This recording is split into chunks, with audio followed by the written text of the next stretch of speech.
వి gold trusted gold buyers. మీరు తాకట్టు పెట్టిన బంగారాన్ని విడిపించి ఈ రోజు ఉన్న మార్కెట్ ధరకు కొనబడును.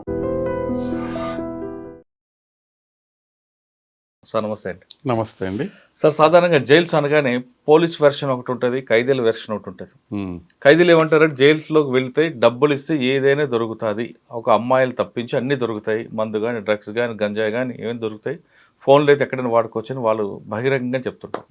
ఇక పోలీసుల వెర్షన్ తీసుకుంటే కొత్తగా నేరం చేసిన వాడు జైల్స్కి వెళ్తే అక్కడ పాత ఖైదీలతో కలిసి కొత్త నేరాలు చేయడానికి అలవాటు పడతాడు, కొత్త గ్యాంగ్లు క్రియేట్ అవుతుంటాయి. కాబట్టి జైల్స్ అనేవి క్రిమినల్స్కి ఒక యూనివర్సిటీ లాగా ఉంటున్నాయని పోలీసులు చెప్తుంటారు. అయితే ఇదంతా వాస్తవా కాదనేది మీరు గతంలో దాదాపు ఈ 32 సంవత్సరాలు జైలు డిపార్ట్మెంట్ పనిచేశారు. శ్రీకాకుళం నుంచి చర్లపల్లి జైలు వరకు వచ్చారు.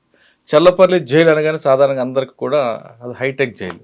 హైటెక్ జైల్లో ఎలా ఉంటుంది, శ్రీకాకుళం లాంటి జైల్లో ఎలాగుంటుంది, అదేవిధంగా మీరు గుడివాడ జైలు కానీ సంగారెడ్డి జైల్లో నిజామాబాద్ ట్రైనింగ్ తీసుకున్నారు, ముఖ్యంగా రాజమండ్రి సెంట్రల్ జైలు, ఆ జైలు ఎలాగుంటుంది ఒకసారి చెప్పండి.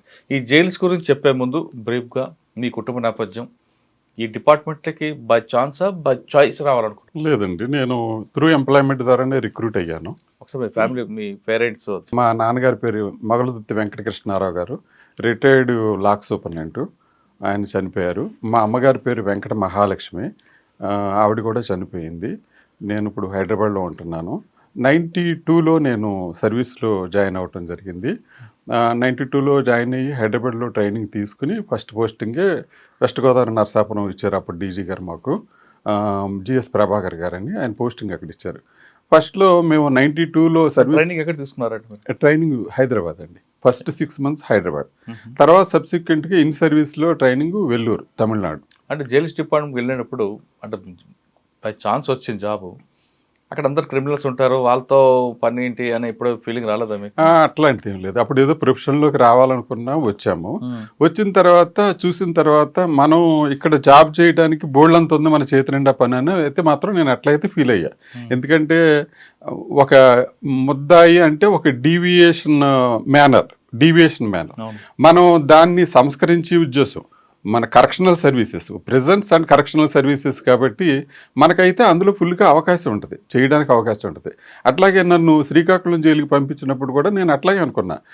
అప్పటికే రాష్ట్రంలో గుంటూరు, విజయవాడ ఇవన్నీ కూడా బాగా పెద్ద జైలు. వెళ్ళక ముందు మీరు first post Narasapuram, first post నరసాపురంలో మీకు మెయిన్ ఛాలెంజ్ వచ్చింది. ఫస్ట్ పోస్ట్ మెయిన్ ఛాలెంజ్ ఏంటంటే అప్పటికి అసలు ఇన్ఫ్రాస్ట్రక్చర్ కానీ స్టాఫ్ ఇవ్వటం కానీ ఏదీ లేదు. అప్పుడే కొత్తగా ప్రెజెంట్ డిపార్ట్మెంట్ టేక్ ఓవర్ చేసుకుంటుంది. అంతకుముందు జ్యుడిషియల్ డిపార్ట్మెంట్ కింద కంట్రోల్లో ఉండేది.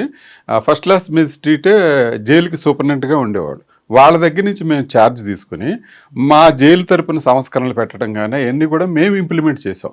మేము తీసుకునేటప్పటికి చాలా వరకు మురికి కోపాల్లో ఉండి అప్పటికి కూడా కొండలో ఉండే ఈ వాష్రూమ్కి వెళ్ళడానికి ఫెసిలిటీస్ లేకపోకుండా కొండలే అలౌ చేసేవాడు. ఎలక్ట్రిసిటీ కూడా ఇన్సైడ్ లైట్ బల్బ్ లేదు, ఓన్లీ బయటే బల్బు ఉంటుంది. ఆ బల్బు నుంచి కాంతి లోపలికి వెళ్ళేది అంతే. అది ఫెసిలిటీస్ ఎర్లీ జైల్స్లో అట్లాగే ఉంటాయి. అతను ఎవరో కాంట్రాక్టర్ ఎవరో కూరగాయలు ఉప్పు పప్పు తెచ్చిచ్చేవాడు, వీళ్ళని చూసేవాళ్ళు లేరు, పట్టించుకునేవాళ్ళు లేరు, అట్లా ఉండేదన్నమాట. తర్వాత జైలు డిపార్ట్మెంట్ ఫస్ట్ పోస్టింగ్ లో మీకు ట్రబుల్ మాంగర్ ఎదురయ్యారా? ట్రబుల్ మాంగర్స్ అన్ని చోట్ల ఉంటారండి. ఒక్క వెస్ట్ గోదావరి నరసాపురం ఏంటి ఎక్కడైనా ఉంటారు. కాకపోతే ఏంటంటే వాళ్ళు సమాజంలో ఏదో ఒక ఇబ్బంది తగిలి మన దగ్గరికి వస్తారు. అసలు ఉదాహరణ చెప్పుకోవాలంటే కేసరి ప్రభాకర్ అన్న అతను వెస్ట్ గోదావరి నరసాపురంలో తగిలాడు. చాలా ఇంట్రెస్టింగ్ సబ్జెక్ట్. అతను మామూలుగా సెకండ్ షో సినిమాకి వెళ్ళాడు. సెకండ్ షో సినిమా ఇండియన్ బ్యాంక్లో బ్రాంచ్ మేనేజర్ కింద సెలెక్ట్ అయ్యి వారణాసిలో ఉద్యోగం. అతను సెలవులకి వెస్ట్ గోదావరి నరసాపురం వచ్చాడు. వెస్ట్ గోదావరి నరసాపురం వచ్చి సెకండ్ షో సినిమాకి వెళ్ళాడు. టికెట్ ఏదైనా అడిగారు పోలీసు వాళ్ళు. అడిగితే నీకు చూపించేది ఏంటి టికెట్ అని అన్నాడు. మరి ఈ టైంలో వస్తున్నా అంటే మేము అడుగుతాం కదా పోలీసు వాళ్ళు అని అన్నారు. తీసి లోపల జైలు వేశారు, లాకపల్లో పెట్టారు పోలీస్ స్టేషన్లో. పొద్దున్నే వెళ్ళిపోమన్నారు. అడిగారు లేదంటే పోలీస్ స్టేషన్ లాకపల్లో పెడితే ఉదయం అతను చెప్పాడు, ఉదయం వెళ్ళిపోమని చెప్పారు. వెళ్ళిపోమని చెప్తే నేను ఎందుకు వెళ్ళాలి, నన్ను ఇల్లీగల్ డిటెన్షన్ చేశారు కాబట్టి నాకు సమాధానం చెప్తేనే నేను వెళ్తానని అన్నాడు. బయటకు వెళ్ళి కేసు వేసి అతను ఎస్ఐ మీద ఇల్లీగల్ డిటెన్షన్ అని వేశారు కేసు. అప్పట్లోనే ఇల్లీగల్ డిటెన్షన్ అని కేసు వేసాడు. అతను నా జైలుకి రిమాండ్కి వచ్చాడు. వచ్చిన తర్వాత సార్ కాదండి, ఎస్ఐ మీద కేసెస్ ఆయన జైలు రావడం ఏంటి? SI jail SI 31 December night SI రౌండ్కి వెళ్తే ఎస్ఐ మీద దాడి చేశారు కొంతమంది. అందులో ఇతను A26 కింద నిజంగా ఉన్నాడా లేదంటే ఫిక్సప్ చేశారు? ఉన్నాడని నేను చెప్పలేను. అర్థమైంది. ఉన్నాడని నేను అయితే చెప్పలేను. అతన్ని A26 కింద పెట్టారు. అతన్ని రిమాండ్కి తీసుకొచ్చారు. అతను జ్యుడిషియర్ని కూడా చాలా బాగా ప్రశ్నించాడు. ఇతను నాకు వెస్ట్ గోదావరి నరసాపురంలో న్యాయం జరగట్లేదని ఇతను ట్రాన్స్ఫర్ పెట్టుకున్నాడు. పాలకొల్లుకి ట్రాన్స్ఫర్ పెట్టుకున్నాడు. పాలకొల్లు ట్రాన్స్ఫర్ పెట్టుకుంటే పాలకొల్లు కోర్టులో ఇతన్ని కేసరి ప్రభాకర్ రావు అని పిలిచారు. పిలిస్తే నన్ను ఏ కేసులో పిలిచారో నేను తెలుసుకుంటేనే నేను లోపలికి వస్తాను అన్నాడు. ఎవడు మంచివాడు ఉన్నాడు అనేదికల్లా అతను కోర్టు వాళ్ళు నీకు చెప్పాల్సిన అవసరం లేదని బెల్లబంటరుతో చెప్పాడు.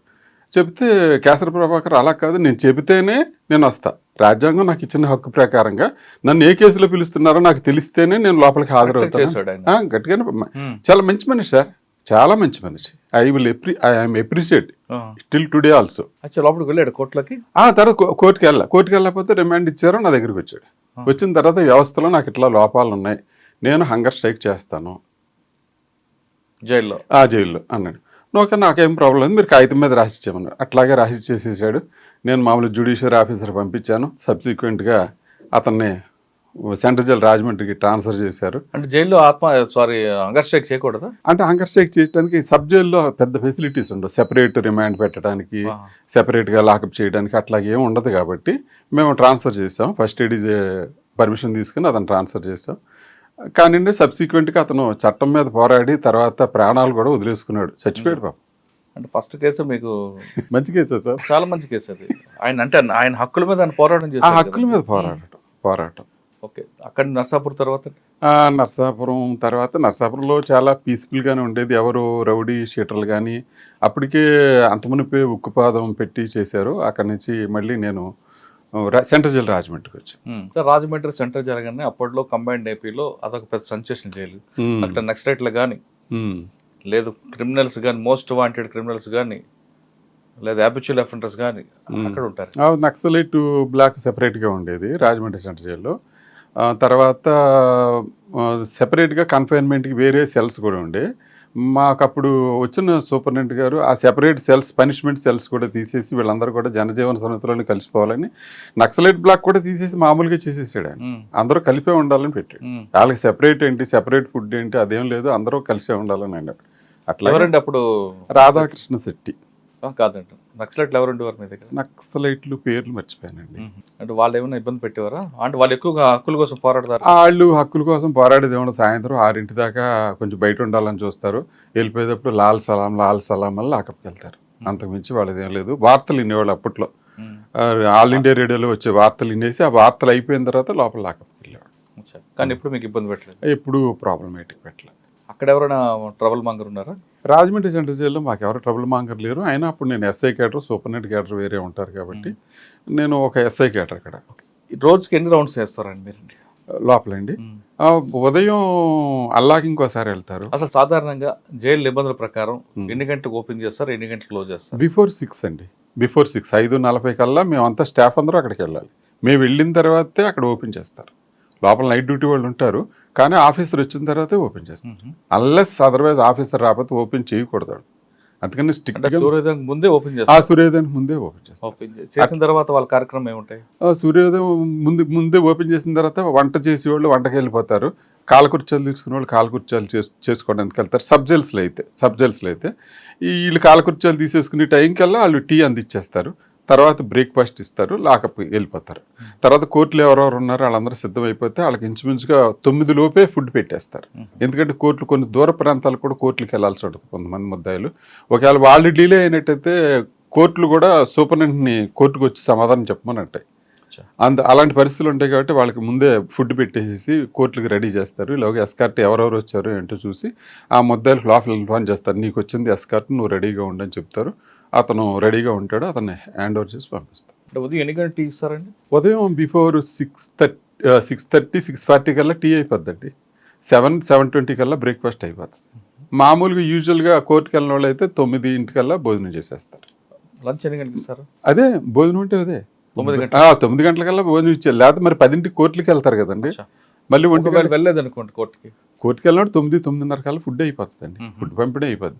9ంటికల్లా సూపరింటెండెంట్ రౌండ్ వెళ్తుంది. రౌండ్ వెళ్ళే టైంలోనే వాళ్ళకి మనం సూపరింటెండెంట్ ఫస్ట్ ఖైదీలకి ఇచ్చే భోజనం టేస్ట్ చేయాలి.